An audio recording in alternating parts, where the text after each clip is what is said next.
බුදුරජාණන් වහන්සේ වදාළා මේ නිවන් මාර්ගය දියුණු කරන මේ බුද්ධ ශාසනයේ තියෙන්නේ ප්‍රඥාවන්තයාටනේ. පඤ්ඤාවන්තස්සායන් ධම්මෝ නායන් ධම්මෝ දුප්පඤ්ඤස්ස. ප්‍රඥාවන්තයාට මේ බුද්ධ ශාසනයේ තියෙන්නේ. බුදුරජාණන් වහන්සේ වදාළ මේ ප්‍රඥාව උපදින ආකාර තුනකට. මොකක්ද මේ ආකාර තුන? එකක් තමයි සුතමේ ප්‍රඥා. අනිත් එක තමයි චින්තාමේ ප්‍රඥා. අනිත් එක තමයි භාවනාමේ ප්‍රඥා. සුතමේ ප්‍රඥා කියලා කියන්නේ ඔන්න යම්කිසි ශ්‍රාවකෙක් ඉන්නවා. එයා මේ ජීවිතය ගැන කිසිම දෙයක් දන්නේ නැහැ.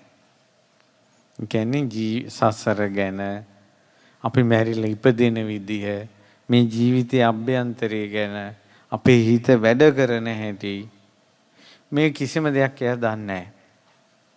එහෙම දන්නේ නැතුව ඉන්නකොට මෙයාට මුණ ගැහිනවා කල්යාණ මිත්‍රයෙක්. සත්පුරුෂයන් වහන්සේ නමක්. ඒ සත්පුරුෂයා මෙයාට ජීවිතය ගැන කියලා දෙනවා.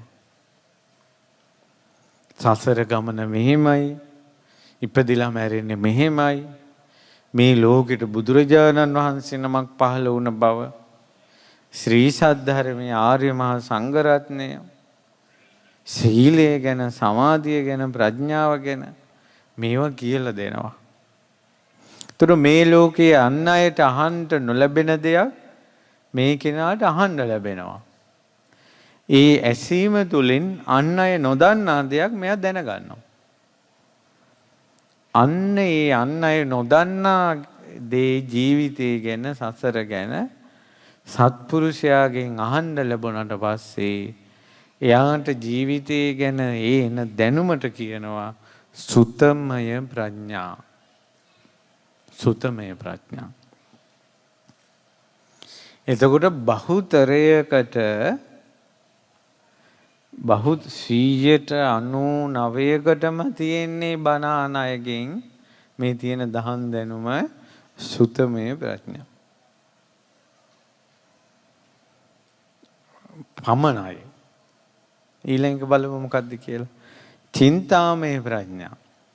චින්තාමය ප්‍රඥා කියන්නේ සත්පුරුෂයාගෙන් ඒ අහපු ධර්මය තමාගේ හිත ඇතුළට ගලපාගෙන ඇතුළෙන් කලත්තන්න පුළුවන්.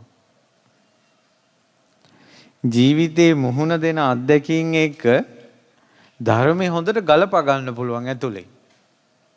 අර අහපු දේ තමා තුළින් ක්‍රියාත්මක කරගන්න පුළුවන්, ඇතුළට ගලපා ගන්න පුළුවන්. ඒකට කියනවා චින්තාමය ප්‍රඥා කියලා. දැන් ගොඩාක් අය ධර්මය අහනවා, බණන් මතකයි, තමාට ගලපගෙන ඒ බණපද තමා තුළින් විග්‍රහ කරගන්න බෑ. තමන්ගේ ජීවිතේට ඒ මොහොතේ ගලපා ගන්න බෑ. තරහ යෑම හොඳ නැහැ කියලා කවුරුත් දන්නවා. තරහ යෑම අකුසලයක් කියලාත් කවුරුත් දන්නවා. තරහ යන අය කැත වෙලා ඉපදෙනවා කියලාත් දන්නවා. තරහ යන අය සිරියාවන්ත නැහැ කියලාත් දන්නවා. තරහ යන අය අනිත් අයට අප්‍රියමනාප වෙනවා කියලාත් දන්නවා. ඒත් තරහ යනවා. අර ඒ වෙලාවට අර අහපු බණ මුහු කරගන්න බෑ. චින්තාමය ප්‍රඥාව නැහැ කියලා කියන්නේ. ඒ තමන්ගේ අකුසලයේ මැඩ පවත්වන්න අහපු ධර්මයේ ගලපලා ගන්න එක. ඊළඟට තියෙන භාවනාමය ප්‍රඥාව. සත්පුරුෂයාගෙන් අහපු ධර්මයේ තමා තුළින් ගලපාගෙන පුරුදු කරනකොට එයා ඇසූ ධර්මයක් ප්‍රඥාවෙන් දකිනවා.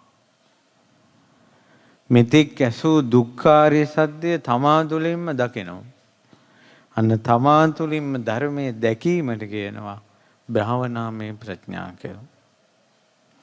බුදුරජාණන් වහන්සේ කච්චාන මහරහතන් වහන්සේ දේශනා කරනවා සුතමය ප්‍රඥාව ලබන්න වෙන කාරණාවක් නැහැ සත්පුරුෂයා තරම්. චින්තාමේ ප්‍රඥාව ලබන්න තවත් වෙන කාරණාවක් නැහැ කියනවා. සසරේ රැස් කරපු පින තරම්.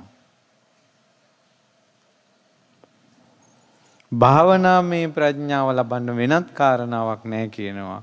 සත්පුරුෂ ඇසුරත් සංසාරේ කරපු පිනයි එකට මුහු වීම තරම්. එහෙනම් ධර්මයේ අපිට ගලපා ගන්න බැරිව බුදුරජුන් පෙනිපෙනී දහම ඇසි ඇසි කලන මිතුරන්ගේ ඇසුරේ සිටිමිනුත් මේ හිතේ අසරණකමක් වගේ දැනෙන්නේ. සත්පුරුෂයගෙන් ලැබෙන්න ඕන දේ ලැබෙනවා 100%ක්ම. Tamande පිහිට පිරිසරණ ගන්න ඇතුලේ සංසාරේ රැස් කරපු පිනේ දුර්වලතාවය. ඕක තමයි ඇත්ත කතාව. ඒ සත්පුරුෂයන් වහන්සේලා, කල්යාණ මිත්‍රයන් වහන්සේලා පංචශීලයේ ගැන දේශනා කරනවා. නානා වචන වලින්, නානා පද වලින් හොඳට විග්‍රහ කරනවා. රැක ගන්න බෑ. පංචශීල පද පහ රැක ගන්න බෑ. දැනුමේ අඩුවක් නෙවෙයි. නොතේරුම්කමක් නෙවෙයි. දන්නවා මේක. තමන්ට ඒක පුරුදු කරගන්න තරම් අභ්‍යන්තරව තමන්ට බලවේගයක් දෙන්නේ ශක්තියක්. තමන් දුස්සීලකම ඉදිරියේ අසරණ වෙනවා. තමාව දුස්සීලකම විසින් යට කරගෙන යනවා. අභිමානේ නැගී හිටින්න පුණ්‍ය ප්‍රාණය, වීරිය ප්‍රාණය ප්‍රඥාව ඇතුලෙන් දෙන්නේ. දැන් තේරෙනවද පිනක තියෙන වටිනාකම? තමන් සංසාරේ කුසල් රැස් කර ගැනීම වටිනාකම තේරෙනවද දැන්?